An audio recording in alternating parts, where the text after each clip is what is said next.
Hi, and welcome to Power of 10, a podcast about design operating at many levels, zooming out from thoughtful detail through to organisational transformation and on to changes in society and the world. My name is Andy Pillane. I'm a service design and innovation consultant, educator, coach, and writer. My guest today is Ryan Rumsey, who's worked for 20 plus years as an executive leader and a designer building technology, teams, and organisations. He has a hybrid background in interaction design, front-end development, product management, and strategy, and has worked for the likes of Apple, Electronic Arts, USAA, Nestlé, and Comcast. He's also the author of Business Thinking for Designers, published by InVision, who are putting out some excellent material for the design community these days. Ryan, welcome to Power of 10. Thanks for having me, Andy. So there's quite a list of well-known names that you've worked for and a kind of very mixed background. Tell us a little bit more about your journey to here. Sure. My journey is probably very accidental and probably saying yes to too many things at too many times. My background was studying history, so I sort of avoided going to art school and flirted around with engineering when I first started university, at a great time upon which the web was created. But I was bored and didn't particularly like engineering. So I moved over to history because I found myself really enjoying the rabbit hole moments of research. But in the meanwhile, I was just playing around with the web and learning how to sort of code and design and continuing to work on artwork at home. And so while going through university and then after, I began just making things or maybe reverse engineering things to make things. ViewSource was everyone's friend back then, right? That's right. Folks began figuring that out and then asking me to kind of make things. And so began a journey into probably a design career that I didn't really take seriously until maybe 2003 or so. I had done quite a bit, but I hadn't really done it full time until about then. So did you sort of not identify as a designer? I didn't. Actually, between 2000 and 2003, I was a professional actor. Oh, right. And flirting with the idea of doing that. And at night then, because when you're acting, you're not acting all the time. I was building websites for people and had a list of very interesting and intriguing clients, people who sold anything from, belt buckles at craft fairs to, Pepperdine University professors to, early weed stores in West Hollywood, it was very interesting. Useful friends to have. Yeah. So you now also run an organisation or a company called Second Wave Dive, which has got a fantastic name. Yes. And an interesting background. So if anyone knows the film Flash Gordon, it is. Might be the hint. So tell us about that.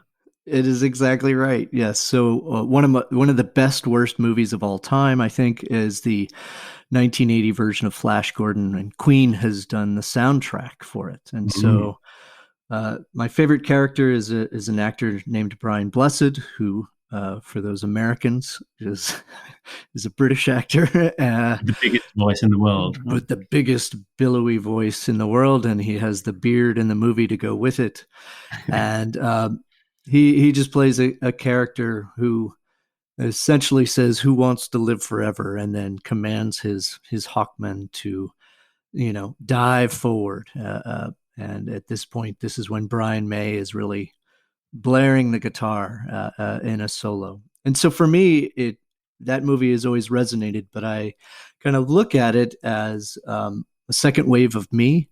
Diving into some new things, but then helping others who kind of want to see this second wave of themselves. So any way to mix in some type of youth, affinity into a name. So there's an actually, I just realized there's a little sort of nerdy segue there, because there's a when he says "Who Wants to Live Forever," and Queen obviously did the soundtrack in Highlander, the song "There's No Time for Us" has that famous line in it of "Who Wants to Live Forever." So I'm guessing there was kind of some common thread that went through there. There's a common thread, yes. So and so a lot of this is about design leadership, or helping design leaders, right? This is a lot of your work now. It is. It is about design leadership, and I think it's also about these weird things we call transformations. Ultimately right now, for the last maybe 5-6 years, the idea of digital transformation or design transformation or cultural transformation have been, key initiatives inside of organizations. And I think at the root of all those, we're talking about people change. Yeah. We're talking about the idea of changing the way colleagues and coworkers make decisions together, gain trust with each other, and really develop better relationships so that customers and the company and, frankly, the employees all benefit. We've just given it fancy new names and billion-dollar budgets. Yeah, and that's very true. I mean, that's been my experience too. And I think a lot of the struggle comes from a slightly mismatched expectation that, we get the tech. It's been sold to them that way too, right? We get the tech and we get the platform, and then now, everything's going to be shiny in our world. But actually, the other bit of technology is the sort of cultural and structural stuff of the organization. And without changing that, they don't get anywhere. In fact, it can be sort of worse. Right. Have you read the book Dark Matter and Trojan Horses by Daniel? Yeah. Yes, I have indeed. Yes. Yeah. A wonderful book that really describes a lot of that. And I'll say Dan is also a Liverpool football fan, so that's another reason to read the book. It's very good. We talked. Actually, we had a lot of, because I know him through someone else, an ex-colleague of mine too, and just sort of other people. And Dan, if you're listening, it's time to answer the call to come on the show. I've been pestering about it for ages. But there's that thing he says. We talked about a lot of similar things for ages, but he has a lot of film references about the MacGuffin from Hitchcock, which is right, that thing that everyone is chasing. That you never find out, the secret documents or whatever it is. But you never actually. It doesn't matter what's in it. It just drives the film along because everyone's kind of chasing it. But the dark matter thing, he says a thing in there where if you're not disturbing the dark matter of the organization, which is all the things like kind of process and procedure and the way things are done around here, the stuff that's kind of not really seen but makes its presence felt. If you're not disturbing that, you're probably not doing things properly. That's right. And I think particularly for design leaders, the last 10 years or so, we've been asked by organizations to come in and lead some type of change, disruption, innovation, transformation, all these names. And I would argue, and certainly in my experience and those that I've talked to, quite a few, these organizations don't quite know what they've signed up for. And, and in turn, the design leaders perhaps may be struggling with within 30 days of taking the job going, oh, wait, maybe they didn't know what they were signing up for either, Yeah, I think that's probably, it's kind of a bit like, we've got these dragon's eggs. Can you help us hatch them? And then we come in and do that. And then the predictable or unpredictable kind of breaks loose. Right. Which kind of brings me on to the book, right? So how did it come about, actually? Because InVision have been putting out sort of really great guides for all sorts of things. Aaron and Leah were on one of the very early Powers of 10. Yeah. So I've been attending for a few years. There's an event here in the U.S. called Design Leadership Camp that's run by Carl Smith of the Bureau of Digital. And InVision is one of the sponsors. And so I've been going for a few years. And last year, just about I'd say a year ago last month, we were in Santa Fe, New Mexico. And this is when I was just starting to think about leaving corporate life for a long time. And I had had a relationship with Aaron, and I approached them to say, hey, I've got this weird concept of a book. I have a lot of writing about it that I've not published, but I'd like to structure it in a way that is much more pragmatic and sort of approachable for folks. And would you be interested? And so that's where the conversation started, and threw together an outline, and they showed some interest, and away we went. And so I spent most of last fall writing the book, Right. And so that's where it came about. So, in it, you talk about sort of business thinking. You flip the design thinking thing around and say, hey, designers isn't just kind of learn business thinking, and it's something I've always kind of slightly irked me. That's always slightly irked me about design thinking, which is this idea is we sort of don't really talk in that way about other stuff. We don't say we're going to send all of our designers on an accountancy thinking course, so that then you just hire more accountants, right? And it's right. The thing about design thinking, or wanting to be more design driven, which is if you want more design thinking in your organization, we'll hire some designers, right? But with it, you kind of talk about this translation thing, and actually quite a lot of at least the first chunk of the book is kind of like a phrase book for designers about right. business. So what underpins that? I think it was more my personal story of taking over. When I left Apple, I had an opportunity to actually lead product design and front-end development at Electronic Arts for a brand new organization. So we had this weird combo of creating a role that had never existed inside of a organization that had not yet existed. And financial accounting wasn't helping me. Right. Some basic MBA skills of market analysis or industry analysis wasn't helping me get alignment with some of the other senior leaders. And so I found that happening kind of over and over again, where there are these great principles that I think are espoused to designers of be a better partner, learn business, self-reflect. Those are all really complicated, difficult things to do. And so a lot of these concepts were, design thinking, not wanting to get into the debate whether it's good or not, has in fact risen the level of awareness and sort of vernacular around design. And what I noticed was that my MBA friends hadn't done that for me. Nobody was doing that for me. And so I had to kind of start doing it myself. And I knew it had some legs when I had some people on my own team who would say things like, I can't get into your brain. How did you even get to this point?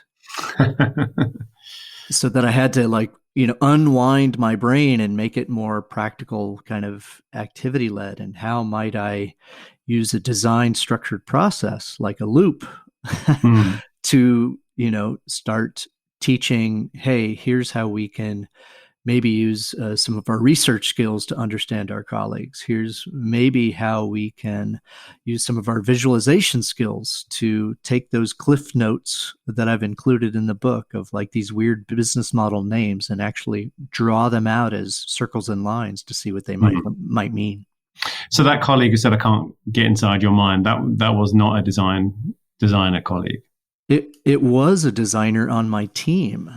Oh, okay. Where she and this is she's a wonderful designer and design leader now. Her name is May Reed, and this is after me kind of just doing it on my own for quite a few years. Where I think she saw me in a meeting talking about these things that weren't design things and resonating with folks who weren't designers, and so she stopped me afterwards and said, I can't get into your head. How did you even get to that point? I want to know how to get to that point, kind of thing. Right. Okay. No, I understood it the other way around, which was that the business people were kind of saying, I don't understand how you got there. And so that's the translation. So can you unpack that a bit? So what kind of things were you talking about? What kinds of language or ways of thinking did you then start to think about exposing, unwinding your mind?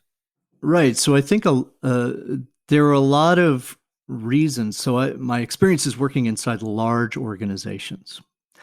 And I think at the crux of it were things like, hey, we want to move to product management, or Mm. hey, we want to be agile, which were words that Yeah. were said that did not match up to the do of the decisions being made. And so if you look at it, and basic empathy map type things, Mm. there was mismatches there. And so we also looked at other things like great service blueprints or journey maps, Yeah. really detailed, complex work that everybody seemed to love.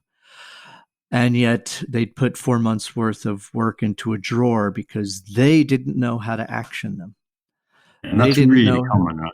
It's really common. And so what I began to do was look more at behavior change and behavior design.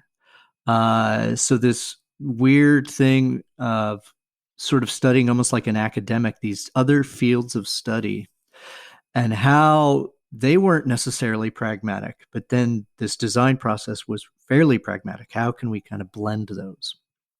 And so I began to just start basically by observing meetings of when decisions were made and in what format and who was in the room, to Yeah. start to understand, oh, this one leader only makes decisions when this other person's in the room, or this one leader has to be the last person to talk, right? To begin more understanding the human side of colleagues, much like we do customers. Yeah. Yeah, but then also learning about capex and opex, Yeah. and learning inside large organizations that there's still this quarterly or annual fiscal process around projects. And even if they call it product management, they still might need a 200-page business requirements document in order to sign off on a digital Agile project. product that's going to take 3 years to build, because really what they're talking about is funding it Yeah. with as a capital expenditure, which means you need all the money up front and all the requirements up front, and you can't deviate from the plan in order to uh, spend Yeah. the money that way. And so it's weird. Yeah, which really hampers teams, and that, I mean, that's that sort of whole thing about funding the or trying to get them to fund the team rather than the project, right? Right. Um, which I might come back to, because I'd like to come back to the sort of preconditions and bit in a second, actually. But just while you were on about the sort of communications and decision making bit, there's a whole chapter around communicating the options and how Right. actually, this is where you quote Dan Hill, where he says, for all the value they could create, too often designers appear naive in the face of genuinely understanding cultures of decision making, and of how an inability to generate political capital can undermine their ability to deliver change. And I'm going to defend designers a bit here. This isn't just designers, but this is definitely an area, that thing that you're talking about of, oh, we did all this work and can't you see this is we've got these beautiful concepts and blueprints and the rest of it. For us, it's so obvious that we should go ahead with this. And yet, if we fail to take the people on the journey who might also have some kind of professional skin in the game, something to lose, or at the very least have to kind of, tell the benefit to other stakeholders, or it's, maybe even shareholders. It just doesn't go anywhere, right? Right. And, I think you mentioned Leah Bewley. She did a Mm. report a few years ago while she was at Forrester, and she talked about, this specifically to design, but I think it's the case for anything. I talk to product manager friends and I talk to engineering friends, and they have the same struggles, that the sort of barriers that prevent more strategic impact are not market analysis or Yeah. financial accounting. They are kind of a lack in understanding silos politics, lack of maybe leadership that's already in place, and this concept of overall culture. And so this is when I began looking at it and saying, when it talks about our communication methods, why is it that we're successful in one way with our narrative storytelling, but then it completely crumbles, say, in the decision-making process? And then I don't know if you've ever heard the phrase, your mother is the way she is because your mother is the way she is. No, I haven't. So the phrase is, generalized, of course, and this is not about my mom or yours, but it's basically saying we can't see the patterns of the people we're closest to understand, why our frustrations of why aren't they doing something differently when they've always done it the same way, kind of thing. And so when it comes to things like communication, if I've been communicating with a particular method and it has not been successful for 2 years, why am I continuing to communicate with that method? Mm. More importantly, why are we teaching others that that's the only method to communicate with, right? And so this is, getting into there's a time and place. There are different scenarios when one method may be more useful than another. I think, yeah, I think it's always been around research that particularly we as researchers, we as designers, maybe aren't the most effective at. We're always struggling to get research funded. And yet maybe talking about the validity of the research or the academic approach of the research is not the way to actually get that funded. Yeah. It's there's a lot of solace to be had, sort of complaining about they just don't get it too. Right. Right. I gave a talk a few years ago about it was a creative mornings talk, and it was essentially, why does this keep happening to me? And so if we talk about moving from job to job or company to company, and if I find myself always saying they don't get it, if the same problem is following me from role to role, I'm the constant variable there. It's me, right? And so I'm the only one who can sort of adjust and change. And really, this was my wife is a psychotherapist, so if you've ever heard, oh, nice, yeah. So if you ever heard of the phrase, breaking down to break through, I didn't intentionally go out this because I thought myself smart. It was because I was like really struggling with my mental health and really being affected about not sort of getting through to people. And so it was almost like my own breakdown, just trying to try some new things. Yeah, I think this is the thing that encouraged me to be more, to put kind of really go out there and offer design leadership coaching. Was I've seen that happen a lot, and I've seen it happen at a very junior level. Even as kind of students going through their projects and master students, which I've also, had in tears in my office, and seen that it's not right the way through to design leaders within large organizations. Which is that it's not just a sort of structural, sort of practical problem that they're dealing with. It's this real kind of intertwined combination between their kind of personal sense of self and the kind of environment and situation they find themselves in. And I think that some of that is because, and I'm going to sort of put this out there as a thesis, which is, I think that designers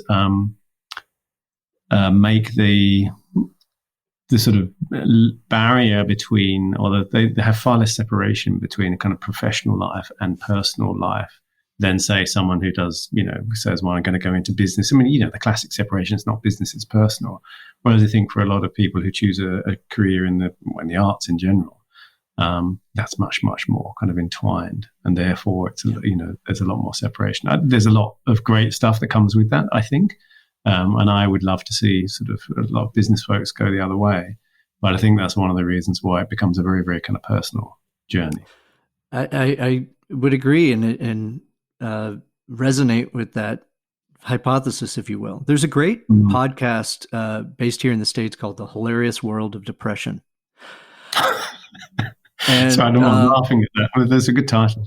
And the host is he's a well-known, public radio personality, but he interviews creatives who suffer from depression and other mental health stuff, and they will talk about this weird dynamic of sort of separating the professional life from the personal life, and how it's really hard not to take things personally.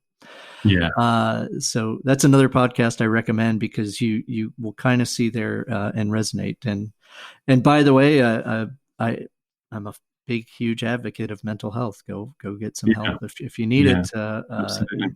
But I think you're right. And I've found that to be the case. And interestingly enough, I've managed more than designers, and lots of folks struggle with this. Particularly when they get into roles where they've put a lot of pressure on themselves. So when they move from that, say, IC into their first management role, or say even into a director role, where now they're really spending the majority of their time outside their craft, it's like everything but the craft, and put a lot of pressure on themselves to succeed because they've succeeded thus far up to that point. And it can be pretty draining. But I mean, it's quite a 90-degree turn in many respects. And it's certainly, you let go of a lot of your previous identity in order to go into that next one. And that's not to be underestimated. That's true. I'm writing right now, and it's not ready to be published yet, but I'm talking about inertia. Yeah. So, I think there's been a lot of talks about starlings and murmuration, and how the birds as an individual are different than the birds as a flock. Yeah. What's always interesting to me about murmuration is none of the wings of the birds touch ever. Yeah. Yeah. And so the concept of inertia that I'm talking about is, when you're starting out a career, a lot of that inertia pull is towards your individual self. It's about your own identity. But as you move through the career, there's all these forces, all these pulls, if you will, to be more about the organization. And so especially if you get into like an executive role, there are many companies who don't want you to be very authentic or your individual self. Yeah. And I think a lot of creative folks, designers, struggle with that balance. Yeah. So that brings me nicely onto this idea of sort of the preconditions of design maturity. So you talked about the design maturity index, which Leah and Aaron put out, the InVision report, which is excellent. And like you, I've been involved in a lot of kind of transformation projects. I've been involved in teaching clients or coaching and mentoring clients at the higher end of things. And one of the things that there's a mismatch about is, I said before, the expectation of what this process is. This is going to be sort of fairly easy. We're now going to start doing, whatever it is, agile. We're going to work in sprints. We're going to go digital. And yet that actually, those are the dragon's eggs, and that actually unleashes this massive stuff, which, if you're lucky, there's this kind of moment of realization across the organization and leadership of, oh my God, we actually have to completely rewire and restructure who we are and how we work for this to work. But the other thing that pretty commonly happens is the seed falls on barren ground, where you're brought in to kind of help those people. And then it can end up being an exercise in frustration for all around, right? Because they see like, this would be a great way to work and we want to work like this, but we just can't because, process, procedure. I always kind of blame these sort of 4 or 5 horsemen of the apocalypse, which are sort of HR, IT, facilities, finance, and procurement, which all kind of, that's the dark matter, right? Which just is there, doesn't change much. And they butt up against that all the time. So here's the thing. A lot of the business thinking for designers is around getting designers to kind of understand that language of business, which I think is very valid. And I hear, Jess McMullen talks about kind of designers learning kind of business as a language and so forth, which I get. And we talk a lot in design, and you do at the beginning of the book, about, now we've got a seat at the table and so forth. I once did a talk, and I kind of like to flip this around a bit, because I then wonder is that a seat? Is that the table we really want to have a seat at, for starters? And have we, now that we talk about sort of, we've earned a seat at that table as if they're the sort of grown-ups and we're the kids, and that we've kind of, we've, now they're letting us in. Whereas I kind of wonder the other way around, which is, have those organizations, have those businesses earned the right to work in a design-led way? It's a really good question. And now that I no longer work at large organizations right now, I can be very authentic. My answer is maybe going to be placed as a phrase that is commonly known with parents, that you get what you get and you don't have a fit. Meaning that not every organization needs to be design led, or whether that's even a thing of really being design led, and maybe perhaps not every organization deserves it, and that's okay. I think one of the biggest things that I'm trying to sort of point out in the book is every company goes into business, whether big or small, to sort of survive as a company. Yeah. And that if you are hired, whether as a designer or product manager or HR or procurement, you're hired because the company expects you to bring some type of competitive advantage to keep it as a sustainable company, to keep it in business. And that's that sort of shift. And what I'd want, or what I hope for, is that designers become aware of this stuff to sort of see, is this the right organization for me? Right. Is this a match for my own integrity system, my own value system? Because I think that's where the rub happens. Look, there are companies all over that are going to make a lot of money and make a lot of decisions that we don't agree with, as individuals and as employees, and they kind of get to make those decisions. That's especially if you live in a capitalistic world. That's what happens, right? And I think the transition that is happening, especially with companies that are, say, born of different types of value systems, of wanting to bring sort of societal or environmental value back rather than just financial. That's now resonating with what we see demographically with folks who are coming into the market. And there's always going to be this weird mix. And I think it's going to move from this weird transition, or I'm hopeful, where design was really in demand. And companies thought that we just need designers and then the magic will happen. Magic fairy design dust. Right. Magic fairy design dust, where perhaps not just designers, but those entering the market are more aware of what they need as an employee in order to exist in one of these companies, and almost say, like, come get me. Here's what I need from you in order to be an employee at your space. And I need you to prove that. And but I don't think that all companies deserve to be, quote unquote, design led. No, but there's a bit, I think that's very wise advice. And I think the idea that you also, you went back to that thing of, are your problems following you around? Or a part of the kind of design maturity for designers and other people too is to realize, oh, it's not me, it is them. And, but occasionally to go, oh no, it is me. And actually one of the things you kind of talk about, there are companies, who clearly are, they do want to go there, but they don't kind of really know how. And right at the beginning, actually, of business thinking for designers, you talk about map out that kind of vector of your stakeholders, understand where they're going and where you can meet them on the way. And I think that goes a long way to kind of helping people understand how they can communicate, and not just, there is some time where I think you probably do just go, do you know what, they just don't get it and this is never going to happen here, versus, oh, they really want to get it, I just need to kind of put this in language that that gets them there, right? Right. There's There's a new map that I've put out into the world called the Good Partner Map.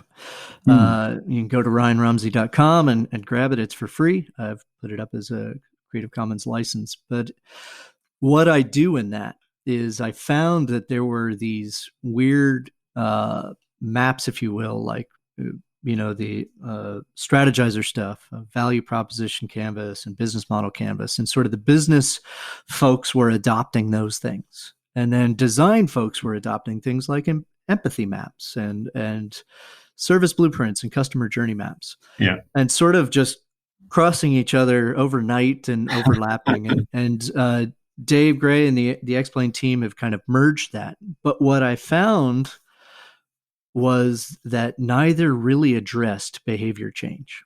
And so this good partner map is like, what if we do a little bit of that value model? What do we as a, say, function provide to our colleagues and friends, not as a means to like try to convince them, but just if we're self-aware of what we're offering. And then introduce a little fog behavioral map type of stuff, or fog behavioral model type of stuff, of where we're saying like, are they excited by this? Or do they think it's really hard what we're trying to propose and do? And then how might we adjust our, say, prompts, or make things a little bit easier for them? And so this is this weird remix of, can we take some of these tools and blend them together to say that really what we're talking about is improving the relationships. That the heart of this is improving how we work together so that we can make decisions where we can all live with them. It's not like I have to give up my soul in order to get that, right? I'm smiling because I'm definitely hearing the husband of a psychotherapist.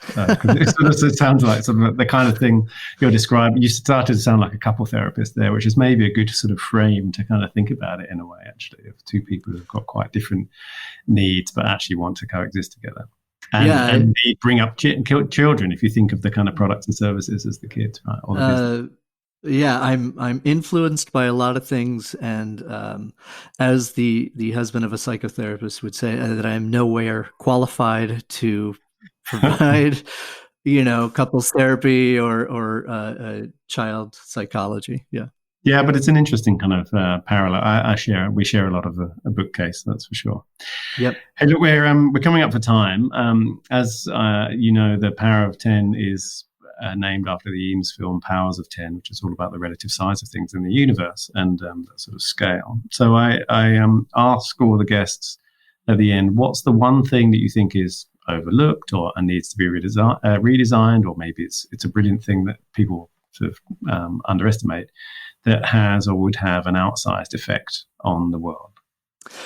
So I think the one thing for me is that when it comes to tools, when it comes to process, when it comes to method, a lot of designers already have what they need.